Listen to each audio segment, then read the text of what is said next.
வணக்கம். நீங்கள் இணைந்திருப்பது சமூகத்தின் மதிய நேர பிரதான செய்திகளுடன். செய்திகளுக்காக உங்களுடன் இணைந்து கொள்ளும் நான் கஜிதா திருநாவுக்கரசு. விரிவான செய்திகளுக்கு முன்னதாக இன்றைய தலைப்புச் செய்திகள். மிக வேகமாக வளர்ச்சியடையும் நாடுகளின் பட்டியலில் இலங்கைக்கு 4வது இடம். 2027 வரவு செலவு திட்டம் மக்களின் பரிந்துரைகளை எதிர்பார்க்கும் கொழும்பு மாநகர சபை. மதுசார வீணடிப்பு வரம்பை குறைக்கும் தீர்மானத்திற்கு மதுபான உற்பத்தியாளர்கள் எதிர்ப்பு.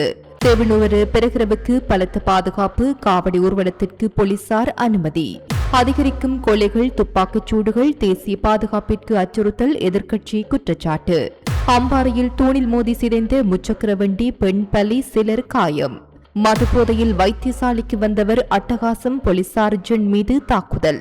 திருகோணமலையில் சைவ நெறி முறைப்படி திருமண பந்தத்தில் இணைந்த செக் நாட்டு ஜோடி. போர் சிட்டியில் சீன குழுக்களுக்கிடையே மோதல், ஒருவர் உயிரிழப்பு, 8 பேர் சந்தேக நபர்களாக அடையாளம். அவையமது தலைப்புச் செய்திகள். இனி தொடர்பான விரிவான செய்திகள். இலங்கை உலகின் மிக வேகமாக வளர்ச்சியடையும் நாடுகளில் ஒன்றாக சர்வதேச நிதி அமைப்பினால் அறிவிக்கப்பட்டுள்ளது. 2026 ஆண்டிற்கான முதலீட்டாளர் தொடர்புகள் மற்றும் கடன் வெளிப்படைத்தன்மை பற்றிய அறிக்கையின்படி இலங்கைக்கு இந்த அங்கீகாரம் கிடைத்துள்ளதாக தெரிவிக்கப்படுகின்றது. குறித்த அறிக்கையின் பிரகாரம் மிக வேகமாக வளர்ச்சியடையும் நாடுகளின் வரிசையில் இலங்கை 4வது இடத்தை பெற்றுள்ளது. இதில் முதலிடத்தை வியட்நாமும், 2வது இடத்தை பெலிசும், 3ஆம் இடத்தை மொசாம்பிக்கும் பெற்றுள்ளதாக தெரிவிக்கப்படுகின்றது. கடன் வெளிப்படைத்தன்மை மற்றும் முதலீட்டு தொடர்புகள் ஆகிய துறைகளில் இலங்கை தற்போது வேகமாக வளர்ச்சியை பதிவு செய்துள்ளதாக சர்வதேச நிதியமைப்பு சுட்டிக்காட்டியுள்ளது. கடன் வெளிப்படைத்தன்மைக்கான குறிப்பிட்ட தரவரிசையில் இலங்கை 5ஆம் இடம் வரை முன்னேறியுள்ளது. பாரிஸ் வாழ் மக்களே, உங்களின் பேராதரவை பெற்ற கல்யாணி மற்றும் அன்னபூரணி தயாரிப்புகள் இப்போது இரு கிளைகளிலும். பிடி கேஷ் அண்ட் கரி லாச்சப்பல், பிடி super store, Harley cones. Colombo மாநகர சபையின் 2027 ஆண்டுக்கான வரவு செலவு திட்டத்திற்கான யோசனைகள் மற்றும் முன்மொழிவுகளை சமர்ப்பிக்குமாறு குடியிருப்பாளர்கள் மற்றும் தன்னார்வ அமைப்புகளுக்கு அழைப்பு விடுக்கப்பட்டுள்ளது. தனிப்பட்ட வார்டுகள் அல்லது உள்ளூர் பகுதிகளின் அபிவிருத்தி தொடர்பான முன்மொழிவுகள் மற்றும் பரிந்துரைகள் 2026 ஆகஸ்ட் 15ஆம் தேதிக்கு முன்னர் சமர்ப்பிக்கப்பட வேண்டும் என மாநகர சபை தெரிவித்துள்ளது. சமர்ப்பிக்கப்படும் அனைத்து யோசனைகளும் நிதி ஒதுக்கீடுகளின் கிடைப்புத்தன்மையை அடிப்படையாக கொண்டு பரிசீலிக்கப்படும் என்றும் அறிவிக்கப்பட்டுள்ளது. முன்மொழிவுகளை மேஜர் கொழும்பு மாநகர சபை, டவுன்ஹால், கொழும்பு 7 என்ற முகவரிக்கு அனுப்பலாம். மேலும் mayor@columbu.mc.gov.lk அல்லது mayoroffice29@gmail.com என்ற மின்னஞ்சல் முகவரிகள் ஊடாகவும் சமர்ப்பிக்க முடியும் என தெரிவிக்கப்பட்டுள்ளது. மதுபான உற்பத்தி மற்றும் சேமிப்பின் போது ஏற்படும் மதுசார வீணடிப்பு சதவீதத்தை 1.5%இலிருந்து 0.1 குறைப்பதற்கு மதுவரி திணைக்களம் எடுத்துள்ள தீர்மானத்திற்கு நாட்டின் மதுபான உற்பத்தியாளர்கள் தமது கடும் எதிர்ப்பை தெரிவித்துள்ளனர். மதுவரி திணைக்களத்தின் இந்த புதிய அறிவிப்பினால் தற்போது இலங்கை அரசாங்கத்திற்கு 23 பில்லியன் ரூபாவை மிகப்பெரிய வரிப்பணமாக செலுத்தி வரும் நாட்டின் முன்னணி நிறுவனங்கள் மீண்டும் ஒரு முறை வரி செலுத்த வேண்டிய நிலை ஏற்படும் என உற்பத்தியாளர்கள் சுட்டிக்காட்டுகின்றனர். இதன் காரணமாக தமது உற்பத்தி நடவடிக்கைகளை மேலும் முன்னெடுத்து செல்வது கடினமாகியுள்ளதாக அந்நிறுவனங்கள் மதுவரி திணைக்களத்திற்கு எழுத்து மூலம் அறிவித்துள்ளனர். மதுபான உற்பத்தியின் போதும் சேமிப்பு செயற்பாடுகளின் போதும் மதுசாரம் ஆவியாதல் சம்பவங்கள் அதிகளவில் பதிவாவதாக உற்பத்தியாளர்கள் குறிப்பிடுகின்றனர். குறிப்பாக போத்தல்களில் அடைக்கும் இயந்திரங்களுக்கு மதுசாரத்தை செலுத்தும் போதும் நவீன இயந்திரங்கள் மூலம் போத்தல்களில் அடைக்கும் செயற்பாடுகளின் போதும் இவ்வாறு அதிகளவில் மதுசாரம் ஆவியாகின்றது. இது தவிர அரசாங்க ரசாயன பகுப்பாய்வாளர்களிடம் மதுபான போத்தல்களை சமர்ப்பிக்கும் போது மதுவரி திணைக்கள அதிகாரிகளால் பொறுப்பேற்கப்படும் மதுபான போத்தல் தொகுதிகளும் இந்த வீணடிப்பு சதவீதத்தின் கீழேயே கணக்கிடப்படுகின்றன என்பதும் குறிப்பிடத்தக்கது. எனவே இந்த மதுசார வீணடிப்பு சதவீதத்தை குறைப்பதற்கு முன்னர் இந்த வீணடிப்புகள்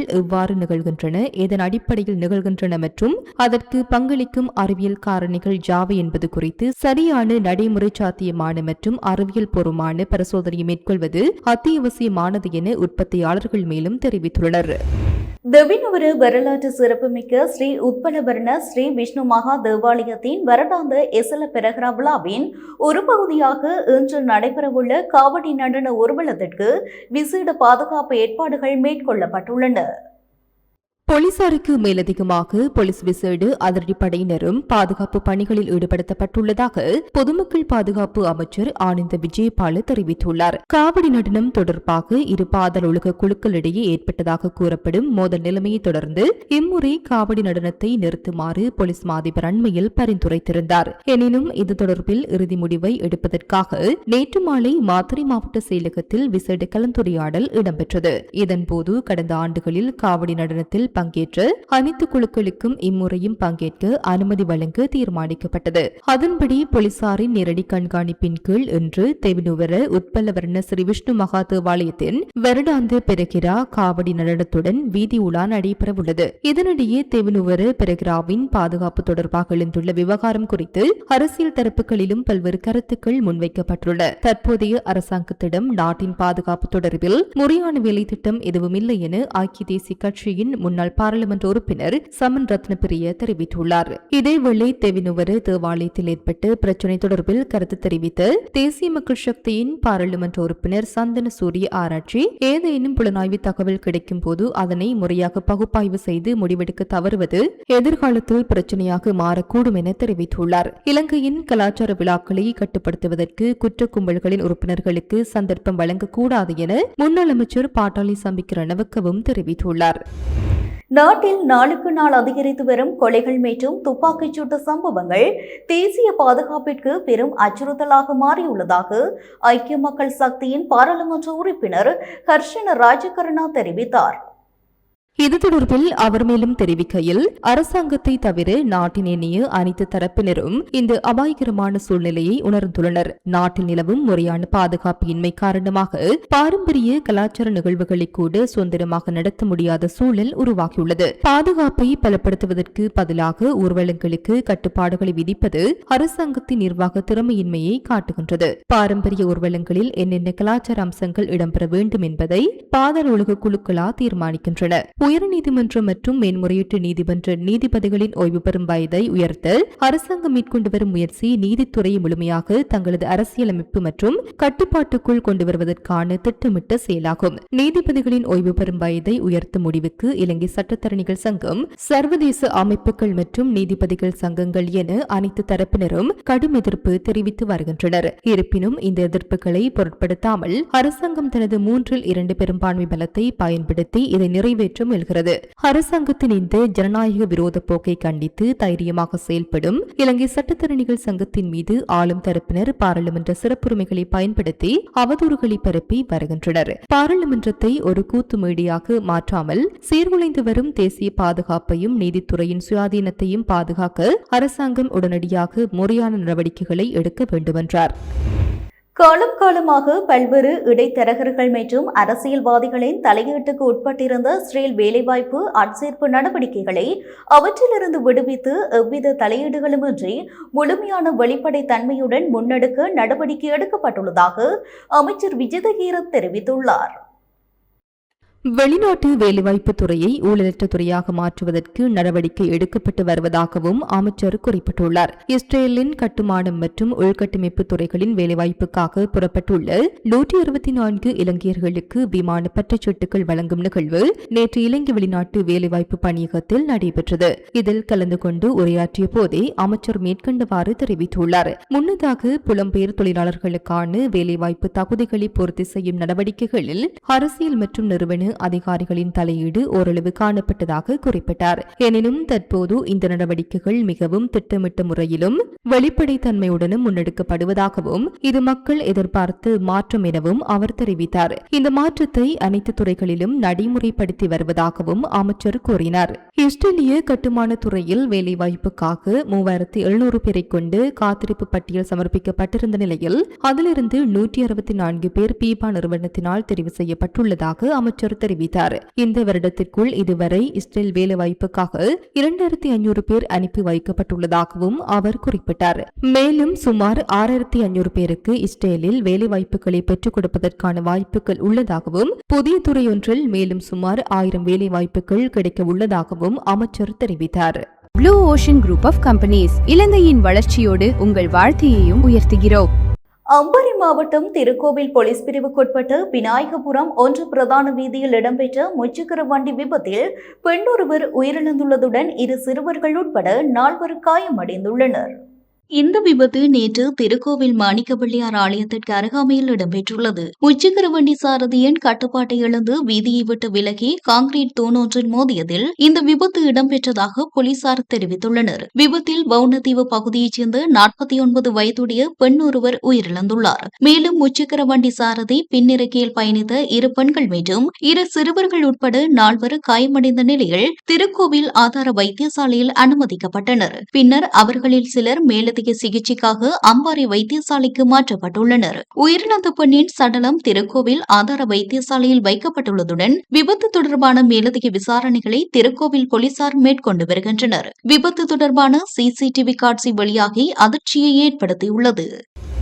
குரணை ஆதார வைத்தியசாலையின் வைத்தியசாலை போலீஸ் பிரிவில் கடமையாற்றும் போலீஸ் சார்ஜென்ட் ஒருவரை தாக்கி படுகாயப்படுத்தியதாக கூறப்படும் சந்தேக நபரை கைது செய்வதற்கான விசாரணைகள் ஆரம்பிக்கப்பட்டுள்ளதாக குரணை தலைமையக போலீசார் தெரிவித்துள்ளனர்.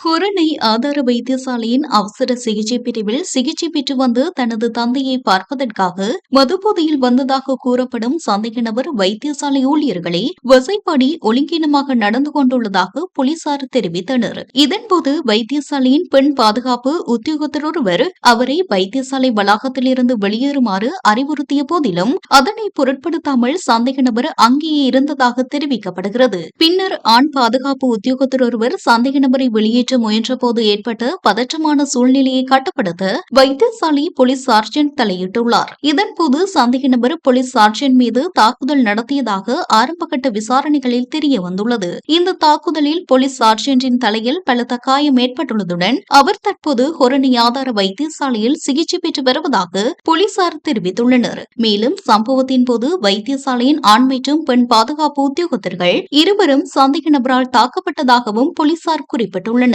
இச்சம்பவத்திற்கு முன்னதாக சந்தேக நபருக்கும் வைத்தியசாலையின் வைத்தியர் ஒருவருக்கும் இடையே வாக்குவாதம் ஏற்பட்டதாகவும் தகவல்கள் வெளியாகியுள்ளன.